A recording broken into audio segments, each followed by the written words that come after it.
Naperville continues to receive accolades for its amenities, great schools, businesses, and restaurants.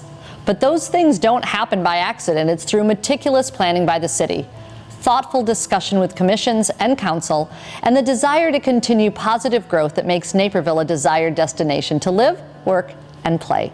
Today's guests will share with me what's happening in Naperville so you're in the know. Inside the Chamber is brought to you by presenting sponsor, Naperville Bank and Trust.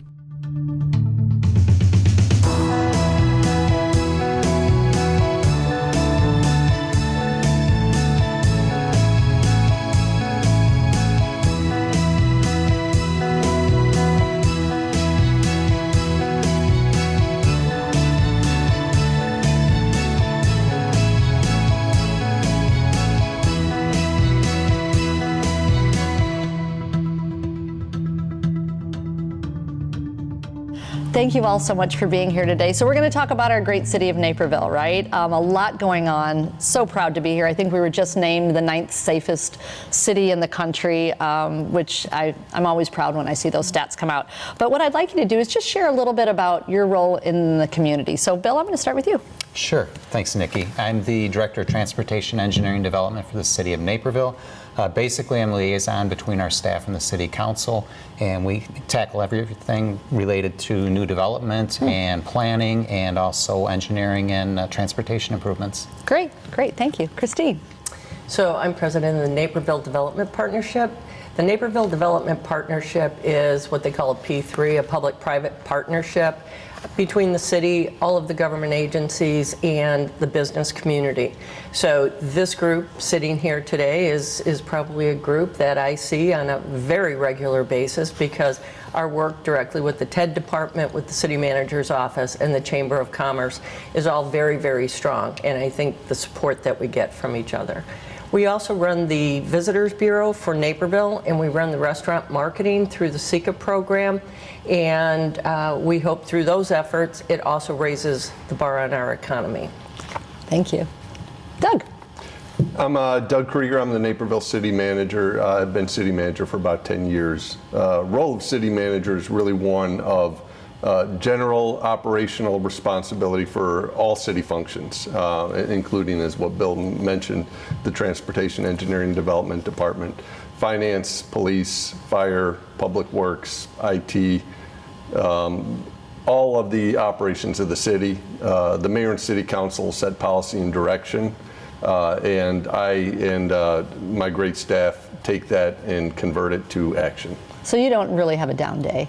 No down days, and no day is plannable, and no day is like the last day. I hear you. So let's talk about, there's always something going on in this community. I'd love to know, when you kind of look back on this last year, what are you most proud of in our community? I'm going to look at you, Mr. Krieger. All right.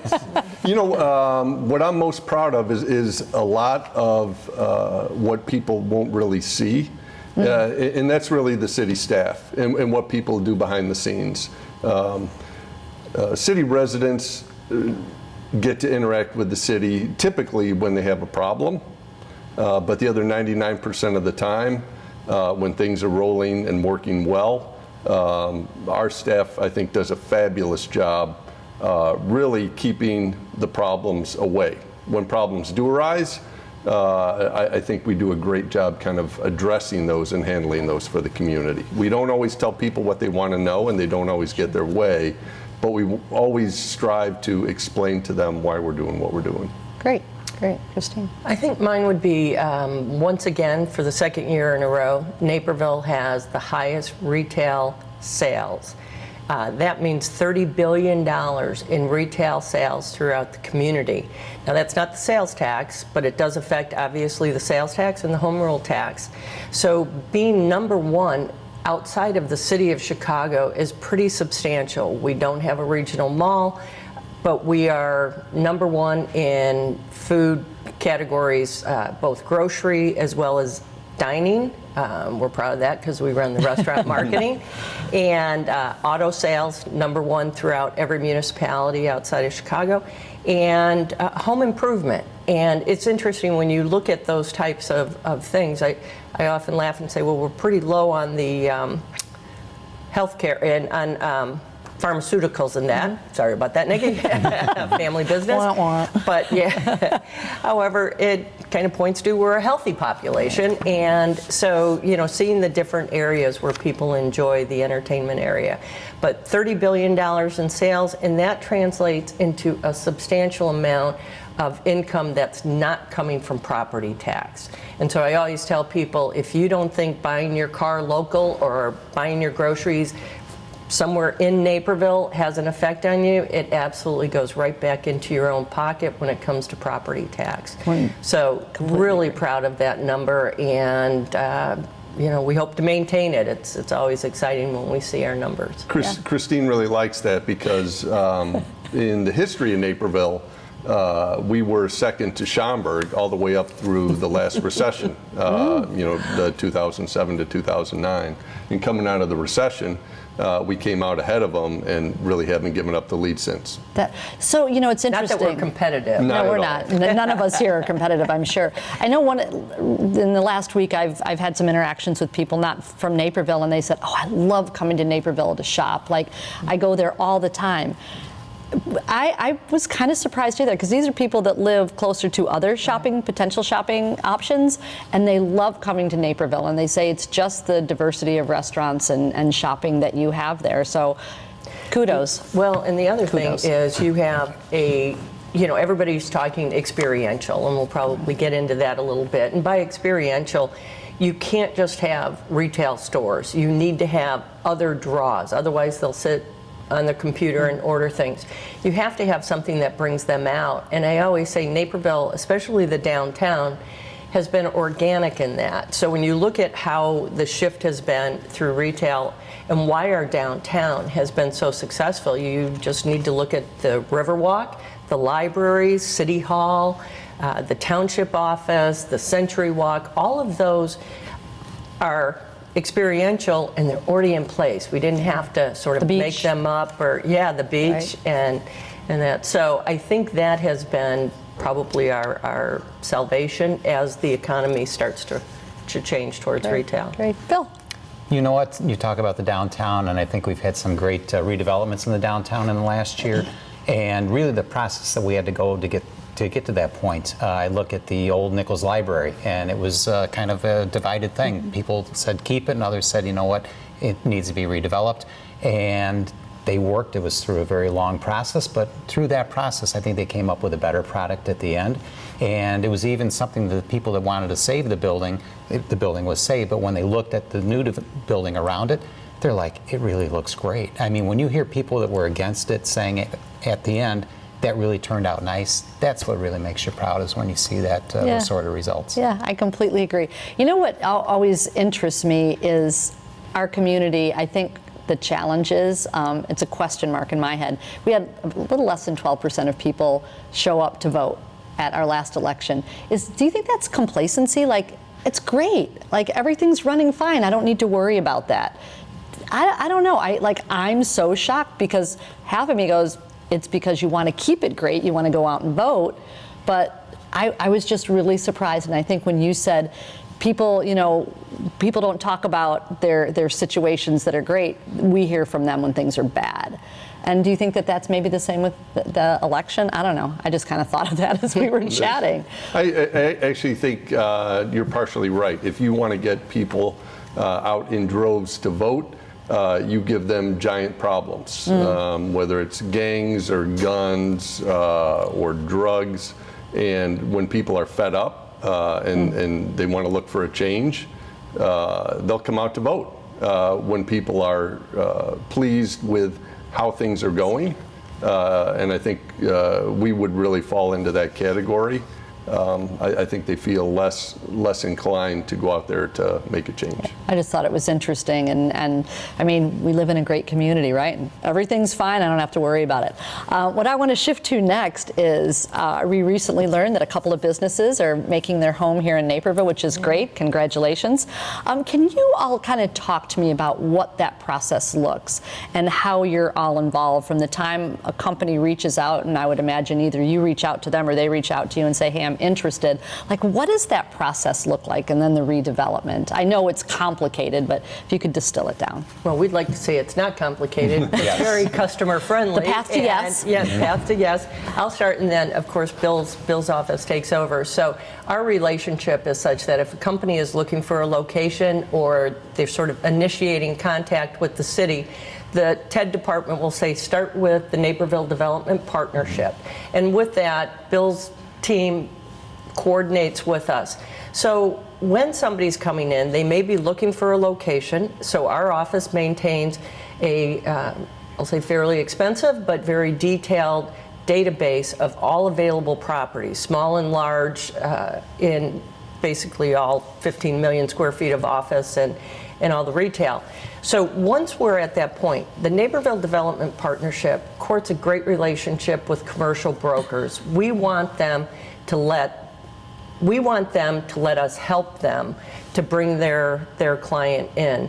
So recently, on both the recent transactions, we're talking about Papa Nicholas moving its headquarters here, as well as Fluid Air leasing a 100,000 square foot space. Bill's team will walk through the building with me on site with the business and the commercial broker. And there's been times where Bill has whipped out of his suit, kind of like a superhero, thrown on his boots and walked through a swale to decide whether or not this was going to affect an incoming business out on Frontenac. I don't know if you remember doing that. Yeah. Yes. And so truly, even smaller businesses, when they feel that kind of reception and customer service, I've heard over and over that the only time we usually see city officials is when they're going to complain to us, or the only time I've met the mayor in my previous community was never, or maybe when I was leaving. And here we really like to welcome our businesses. And the TED group is amazing, but how we work hand in hand. So then it gets to your department. So basically, we have a couple of different paths. If someone has a parcel and they want to do something with it and they're not even sure exactly what, we hold a concept meeting with them. Basically, they come in and say, we're interested in doing maybe this or that, and we will give it to all of our different departments a couple of weeks ahead of time, and they will send a representative. We'll have people from fire and utilities and planning and engineering. And the best thing is when the petitioner comes in, we give them one point of contact. We give them, here's your project manager, here's the only phone number you need to remember, and then that person, all the information flows through that person. Wonderful. Well, we're going to continue this conversation. We'll be right back.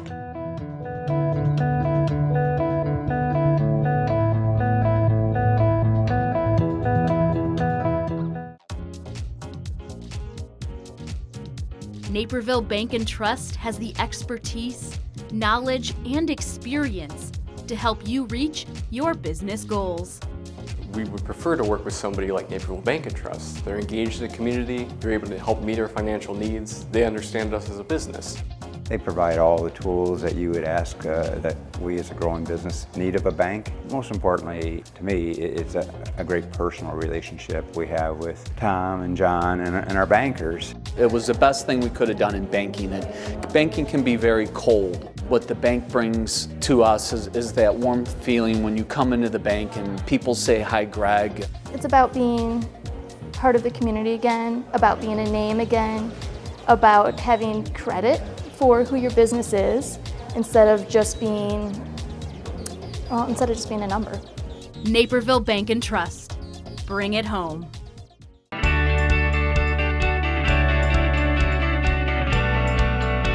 In Naperville, we know that community counts.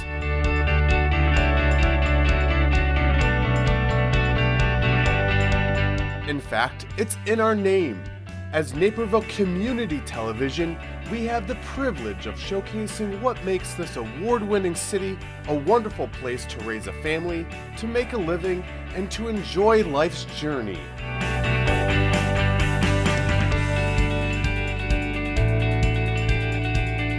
That's why it's our mission to capture on camera those special moments that connect us, those stories that impact our lives, stories you won't see anywhere else. So watch Naperville Community Television on air, online, and on social media.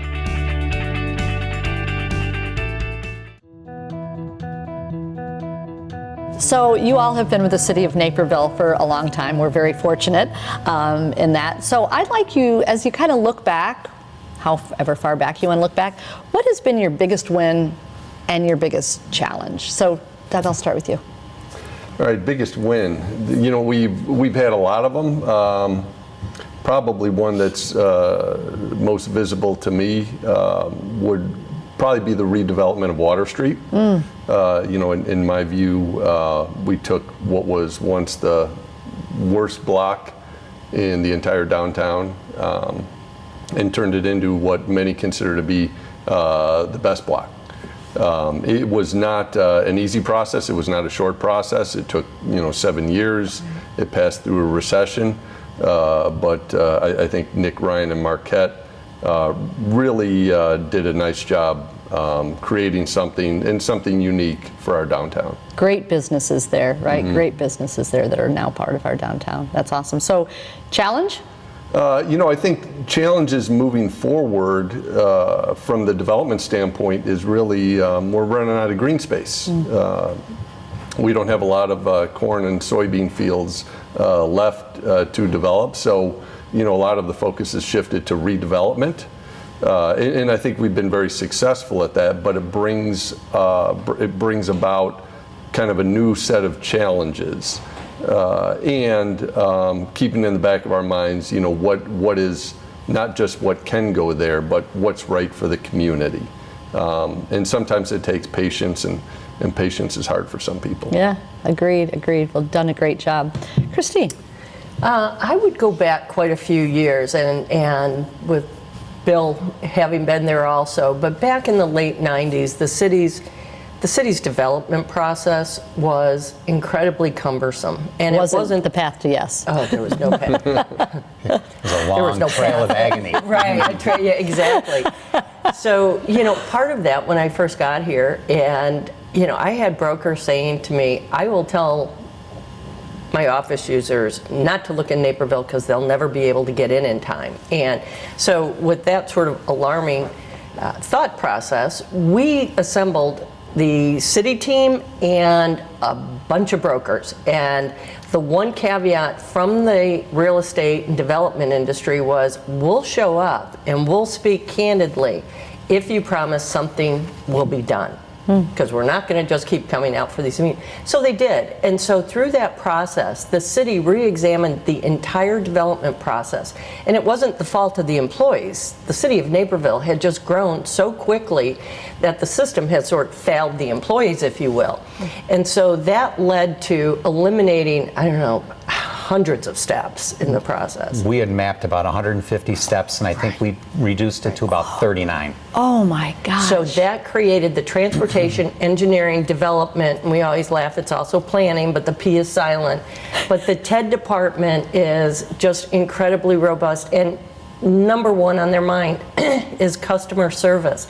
And how do we streamline the process? And now we guarantee 21-day reviews and guarantees that really no other municipality is doing, but it's such a great operation. And so I think that working in tandem with the city and our commercial brokers to accomplish that has been really a big change for Naperville. That's awesome. Yeah. What about your challenge? Some of the challenges, the challenge obviously has been sort of the conversion. I would say the biggest challenge we have, a number of the larger office buildings, which one housed Office Max, and Lucent Nokia has 1.5 million square feet, and it's rather large. BP, rather large campus. And so, as Doug pointed out, redevelopment is important, but where do we find these opportunities? So for Office Max and even ConAgra, people say, well, that building's been empty for so many years.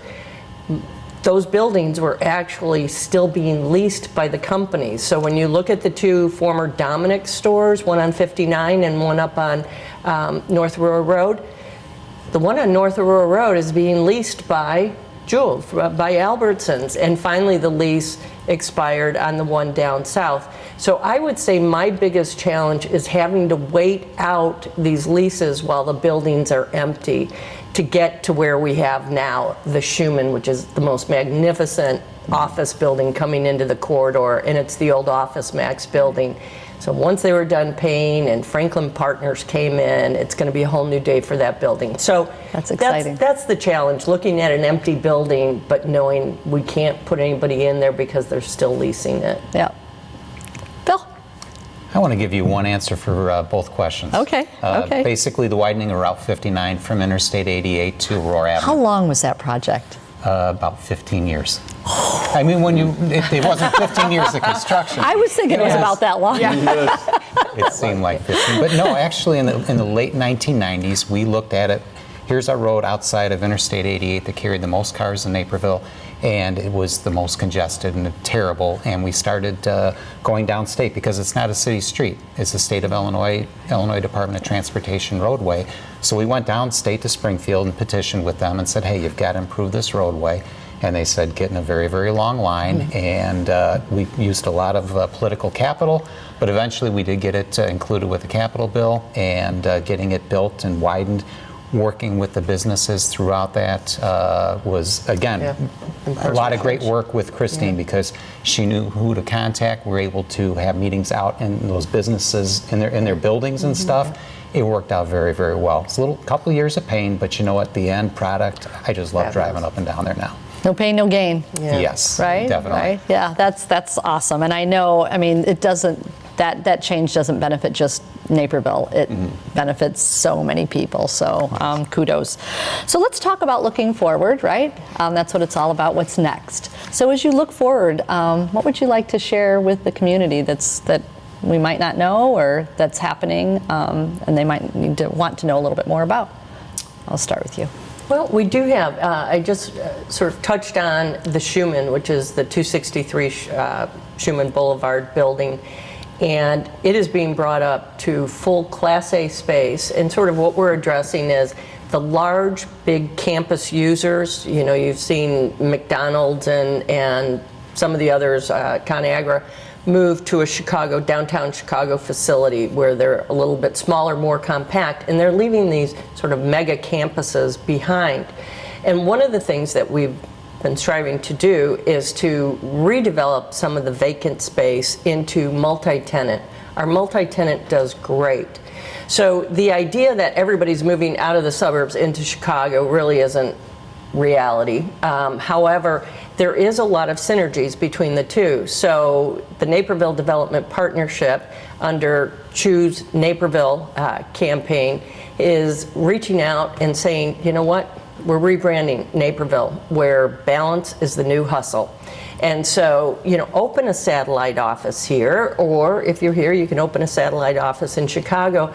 But keep in mind, a lot of our businesses are able to bring in some of your a little bit more seasoned, your 30 to 35-year-old with 1 or 2 kids or kids on the way, and be a part of that. There is plenty of talent. We have seen that all of the young talent is not downtown Chicago. There's a tremendous amount of young talent right here in the suburbs. And once they have kids, they want to be at the ball game. They want to be at the recitals. They want to be there. And so that's where we call it balance is the new hustle in Naperville. So we're encouraging downtown businesses to open up satellite offices here in Naperville, and we think the employees will help us sell that idea to their employers. Love that. Love that. What about you, Doug? You know, one project of significance, you know, over the next couple of years, and we started actually a couple of years ago, is really the Fifth Avenue train station I'm not district. familiar. We've had a tremendous process to date. I can't recall another development that has had as much public participation. And we recently got the green light for Ryan Companies to take all of the information that they've learned thus far and put it to paper and come up with a single concept. Very exciting for a number of different Naperville residents. Obviously, you know, we need to address the concerns of the neighbors in the area, but also hits, you know, all of the commuters who are down there. You know, they're looking at retail, they're looking at office, looking at redevelopment of the DuPage Children's Museum parcel, and just a fabulous opportunity to do something that has some wow factor there. Yeah, I agree. So here's something that I find interesting is I know that Ryan Companies has been amazing with having open house discussions. Like they've always made themselves available. And I know sometimes people say, well, I don't feel like my voice is heard. Where can they find out if Ryan is going to ask for community feedback about something? Is that something that's on the City of Naperville website? Because I know they've been wonderful about doing that, but maybe people don't know where to go to find out how to have a conversation or how to learn more. It is, okay. And if you go to the city website and in the search bar just type in Fifth Avenue. Perfect. I know we have one scheduled, Bill. I don't know if you have the date on. I think it's in September would be the about next the third week in September. Okay, yes. Perfect. And maybe the chamber too could be an extra voice to let our community know. But I think they have been nothing but open to feedback, which I think is so great and says a lot about a developer. So I just want to make sure people know and don't feel like that they haven't. The opportunities are there. We just need to help direct them. I don't think anyone will accuse us of rushing this process. Good to know. Bill.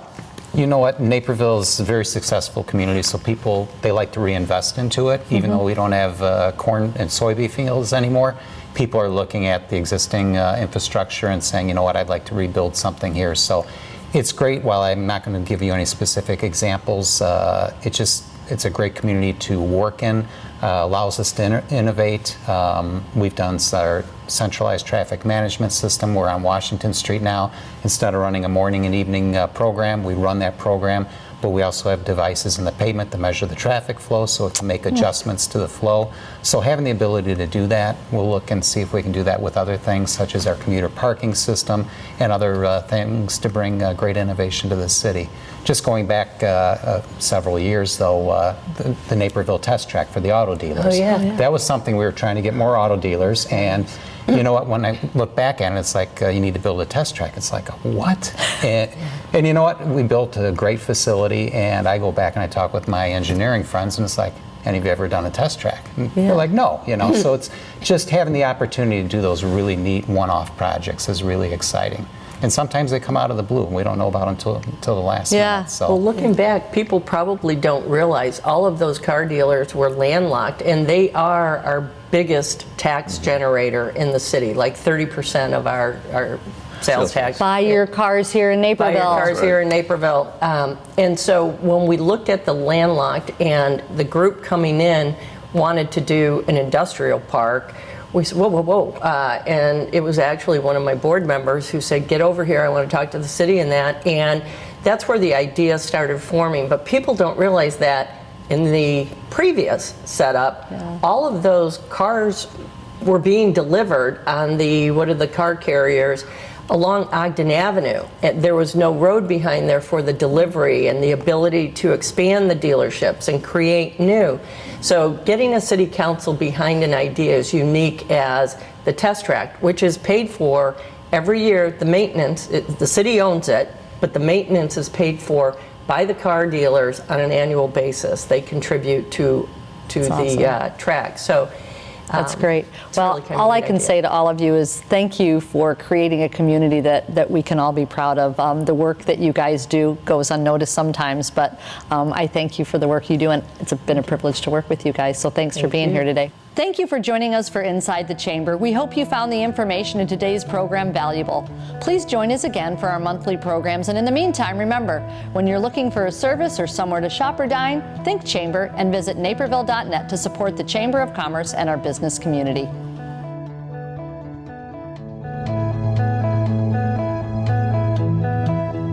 Inside the Chamber is brought to you by presenting sponsor, Naperville Bank and Trust.